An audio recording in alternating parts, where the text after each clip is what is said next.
अनेक कल्पों में, अनेक युगों में श्री राम जी अवतरित होते रहे। नाना भांति राम अवतारा, रामायण सतकोटि अपारा। कल्प भेद हरि चरित सुहाए, भांति अनेक मुनि सन्न गाए। अध्यात्म रामायण के आरंभ में ही कहा है, यह पृथ्वी भरवारणाय दिविजय संप्रार्थितश्चिन्मयः, संजातः पृथ्वी तले रविकुले माया मनुष्यो व्ययः। निश्चक्रम हत राक्षसः पुनरगात्, ब्रह्मत्वमाद्यं स्थिरां कीर्तिं पापहरां विधाय जगतां तं जानकीशं भजे। पृथ्वी का भार हल्का करने के लिए देवताओं ने प्रार्थना की। तब चिन्मय अविनाशी माया चालक प्रभु ने पृथ्वी पर सूर्यवंश में मानव रूप में अवतार धारण किया, राक्षसों का वध किया, जिन्होंने संसार में अपनी पाप विनाशिनी अविचल कीर्ति स्थापित की और पुनः अपने आद्य ब्रह्म स्वरूप में लीन हो गए। ऐसे श्री जानकीनाथ का मैं भजन करता हूं, जो विश्व की उत्पत्ति स्थिति प्रलय का एकमात्र कारण है। वैष्णवी माया का आश्रय होने पर भी जो मायातीत है, अचिंत्य स्वरूप है, आनंद घन है, उस परमात्म तत्ववेत्ता श्री सीतापति को मैं नमस्कार करता हूं। राम रहस्य उपनिषद है। सनकादि कुमारों को हनुमान जी ने उपदेश किया। परम तत्व तारक ब्रह्म ही उपास्य है और वही परब्रह्म श्री राम है, वही तारक ब्रह्म है। एतेषु चैव सर्वेषु तत्वं च ब्रह्म तारकम्, राम एव परम ब्रह्म, राम एव परम तपः, राम एव परम तत्वम्, श्री रामो ब्रह्म तारकम्। यही ब्रह्म तत्व अपने भक्तों के लिए भावार्थ रामायण तुलसी रामायण में सगुण साकार परमात्मा हुआ। ब्रह्म तत्व का जो अहम स्फुरण है, जिसे हम हरि संकल्प कहते हैं, अर्थात वह ब्रह्म शक्ति मूल माया, उसके गर्भ में बीज रूप में 3 गुण थे, तमोगुण, रजगुण, सत्वगुण। फिर 3 गुणों का प्रसव हुआ। इस कारण से उस शक्ति को हमने गुण माया कहा। इसी वैष्णवी माया ने निर्गुण परमात्म तत्व को सगुण साकार किया। या ऐसे कह सकते हैं कि हमने द्वैत प्रपंच उस तत्व पर आरोपित किया। पर ब्रह्म निश्चल है, उसमें चंचल माया का आभास होता है। उसी भ्रम का, स्वप्न कल्पना का विस्तार हुआ। यह विराट प्रपंच आकारित हुआ। पर ब्रह्म में यह जो हलचल हुई, इच्छा रूप, स्फुरण रूप, उसी विश्व जननी शक्ति को हम भगवती मां सीता जी कहते हैं। गौड़पादाचार्य कहते हैं, यथार्थ रूप में विश्व निर्माण यह भगवान का मायामय स्वभाव है।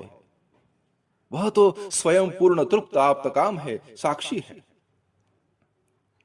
जैसे रस्सी पर हम सर्प को आरोपित करते हैं, कम प्रकाश में हमें यह भ्रम हुआ, पर प्रकाश में रस्सी का यथार्थ साक्षात्कार हो जाता है। वैसे ही अद्वैत श्री राम ब्रह्म तत्व का साक्षात्कार होने से द्वैत प्रपंच का मिथ्या भ्रम नष्ट हो जाता है। भक्त का भी एक दृष्टिकोण है। भक्त कहता है, भगवान ने इस जगत का आभास दिखाया, इसके पीछे एक कारण होना चाहिए।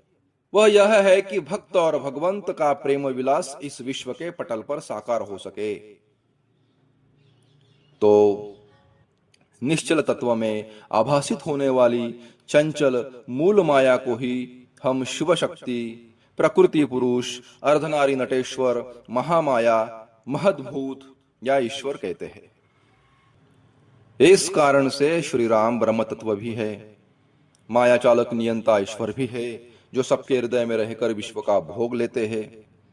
इसी ईश्वर को हम आत्मा या अंतरात्मा, विश्वात्मा या दृष्टा, साक्षी, सर्वात्मा, क्षेत्रज्ञ, शिवात्मा, जीवात्मा और देह में कुटस्थ कहते हैं।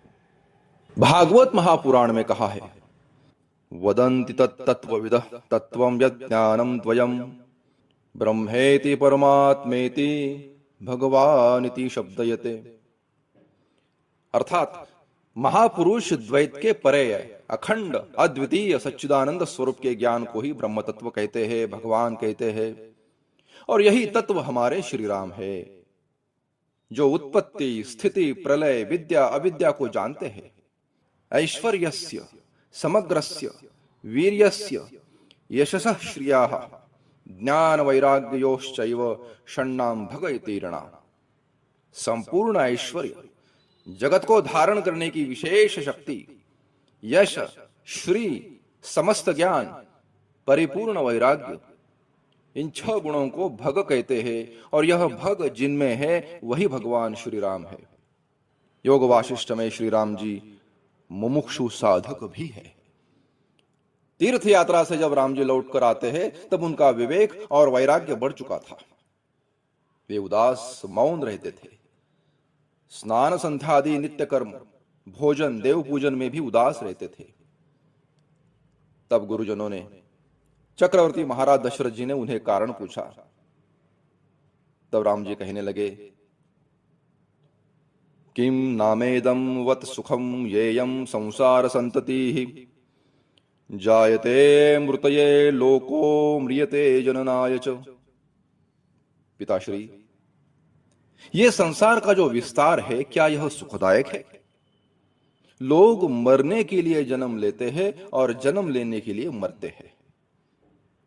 अस्थिरा सर्वे ममे सचराचर चेष्टिताः आपदां पतयः पापा भावा विभव भूमयाः। संसार चंचल है, सारे विषय आपत्ति देने वाले पापजनक है। वाल्मीकि रामायण में श्री राम जी कहते हैं, आत्मानं मानुषम मन्ये रामम दशरथात्मजम। मैं दशरथ का पुत्र श्री राम अपने आप को मनुष्य कहता हूं। तो एक सामान्य जीव दुखों से मुक्त होना चाहता है, इस कारण से वो उपासक बनता है। वही उपासक उपासना से साधक बन जाता है और अज्ञान का अतिक्रमण करके ज्ञानी सिद्ध संत बन जाता है। तो श्री राम जी की कथा उपासक, साधक से लेकर ब्रह्म तत्व जानने वाले महापुरुष की जो आध्यात्मिक यात्रा है, उसकी कथा है। और इस यात्रा में भगवती महामाया करुणामय किशोरी जी, सीता जी साधक पर कृपा करती है। वह साधक अपने आत्माराम स्वरूप को पहचान लेता है। यही श्री राम कथा का सारांश है।